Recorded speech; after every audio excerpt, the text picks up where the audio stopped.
Oi, pessoal, eu sou a Isabelle. Se você curte relatos sobrenaturais, você está no lugar certo. Então já se inscreve no canal, ative as notificações e lembre-se de curtir o vídeo logo pelo início, pois ajuda muito a entregar para outras pessoas. E vem comigo explorar o sobrenatural.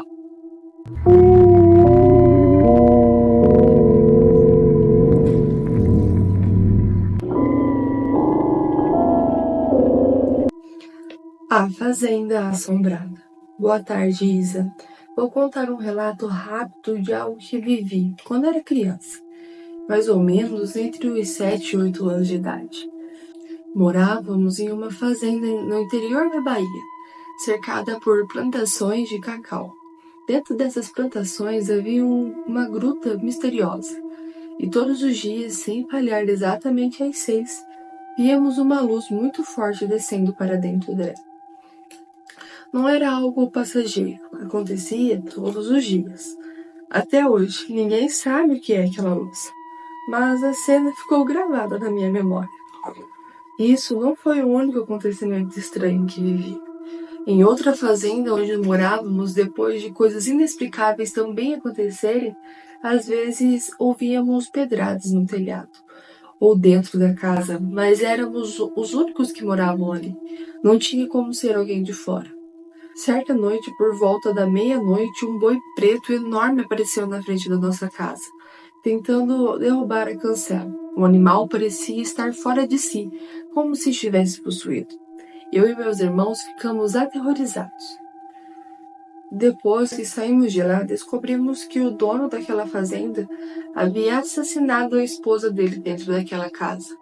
E para piorar, minha mãe tinha comprado justamente a cama e o colchão do crime, além de outros móveis que pertenciam à falecida. Nunca esquecemos desses acontecimentos e até hoje são lembranças assustadoras para minha infância. Obrigado por ler meu relato. Sei que é curto, mas tudo isso me marcou muito. Por favor, dê sua opinião. Você falou interior da Bahia. O interior da Bahia também é muito místico, assim como o Minas Gerais, muito místico. Então essa aparição, eu acredito que seja OVNIs.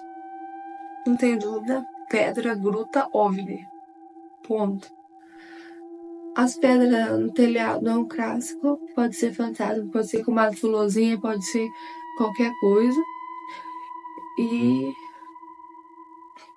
sou meio corajosa de comprar os móveis de uma pessoa que faleceu, né? Porque a gente sabe que vem com uma energia muito pesada, ainda mais algo assim tão terrível como um assassinato, um interrompimento de vida.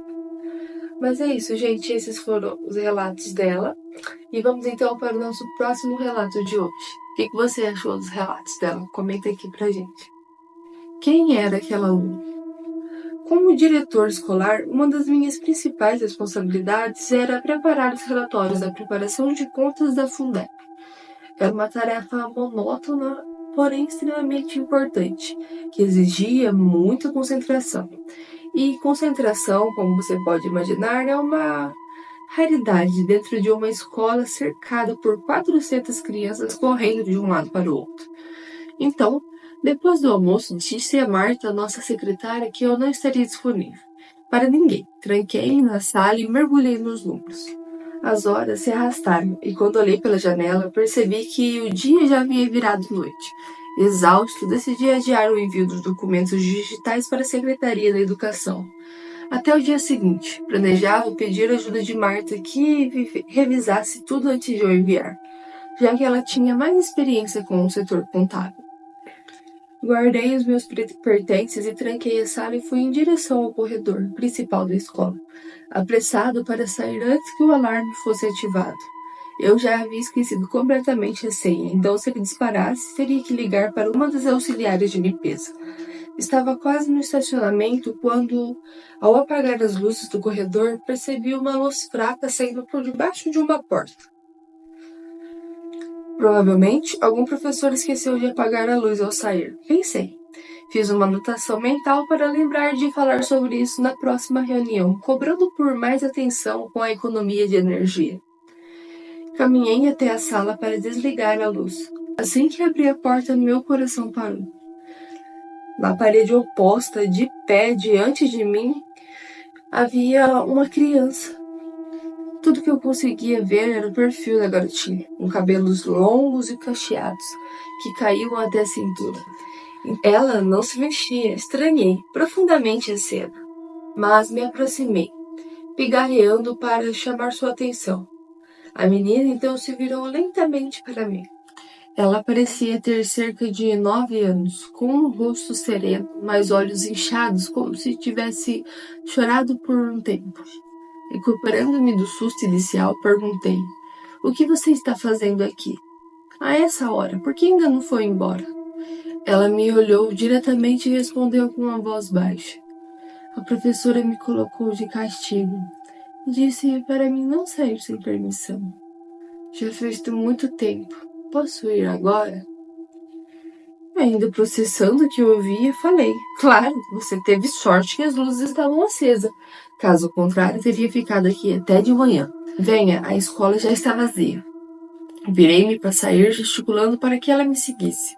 Enquanto caminhava, a gravidade da situação começou a pesar. Como poderia a professora esquecer uma criança de castigo até tão tarde?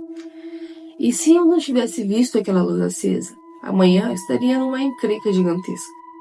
Sem me virar, perguntei: "Qual o nome da sua professora?" A menina respondeu calmamente: "Senhora Etelvina."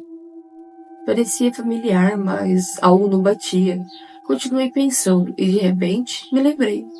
Dona Etelvina havia sido professora naquela escola há mais de 30 anos, antes mesmo de eu terminar o ensino médio. Ela já estava aposentada há décadas. Senti um arrepio subir pelas minhas costas e rapidamente me virei para perguntar à menina novamente.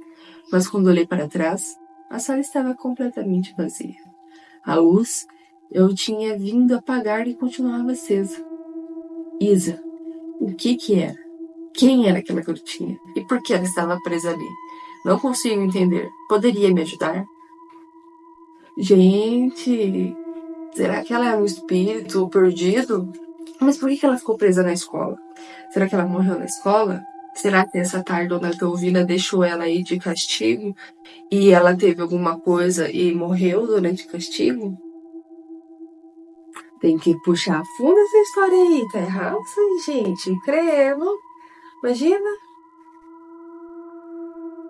Diz que escola tem muita assombração por causa disso, né, gente? Antigamente era muito sofrido ir na escola. Os professores judiavam muito, era uma coisa assim que você ia porque você tinha que ir. Mas muito interessante, gostei bastante dessa história.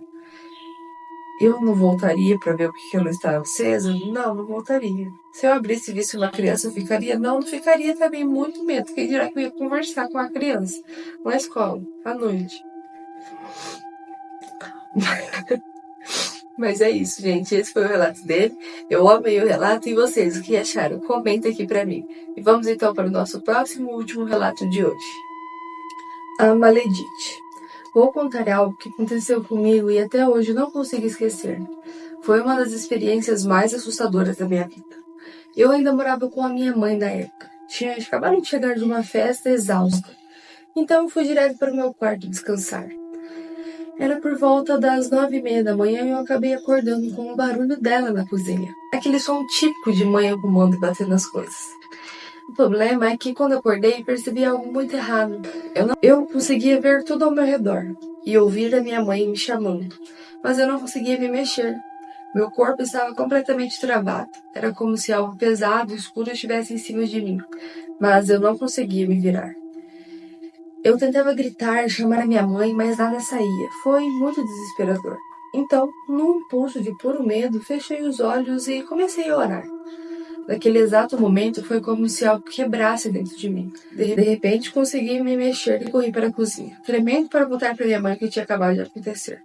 Passei o resto do dia com aquela sensação estranha de algo errado dentro de mim, dizendo que não era um sonho e nem uma paralisia do sono.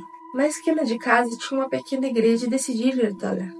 Chamei uma vizinha que morava em cima da igreja. Quando eu cheguei, ela estava com um pastor. Assim que entrei, ele olhou para mim e pediu para que eu tirasse a pulseira do meu braço. Aquela pulseira havia sido um presente de uma amiga. Eu nunca tinha dado muita importância, embora ela tivesse alguns pingentes estranhos, faquinhas, coisinhas e outros símbolos que eu não entendi bem. O pastor disse que aquela pulseira era algo ruim, que ela estava carregada de magia negativa, e que essa magia tinha o propósito de destruir a minha vida. Naquele momento, várias coisas começaram a fazer sentido. Eu tinha acabado de perder o emprego, estava saindo muito para festas quase todos os fins de semana. Minha vida estava completamente fora de controle. Eu nunca tinha ligado esses acontecimentos da pulseira, mas depois daquele dia tudo começou a se encaixar.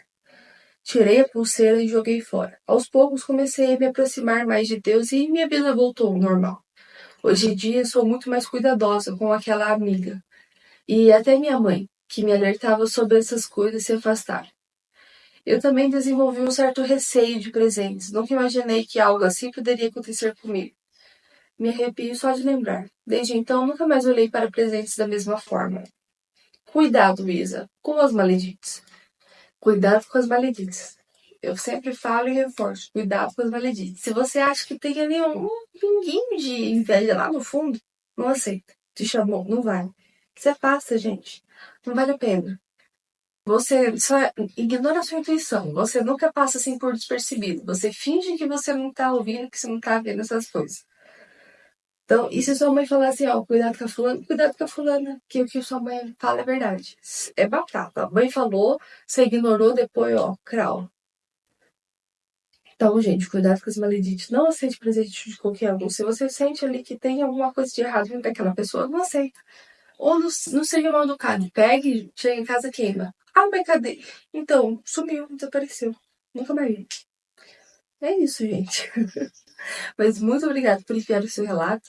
E lembrando, se você tem um relato e gostaria que eu lesse aqui no canal, aqui na descrição vai ter os métodos de envio. Então é isso, gente. Esses foram os relatos de hoje. Obrigado por assistir até agora. E boa noite e bons sonhos.